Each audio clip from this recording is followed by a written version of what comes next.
రామ చక్కని సీతకి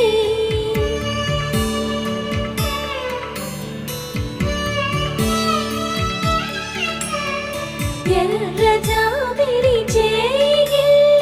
రాముడేడని అడుగుతుంటే చూడలేదని పెదవి చెప్పే చెప్పలేమని కనులు చెప్పే నల్ల పూసై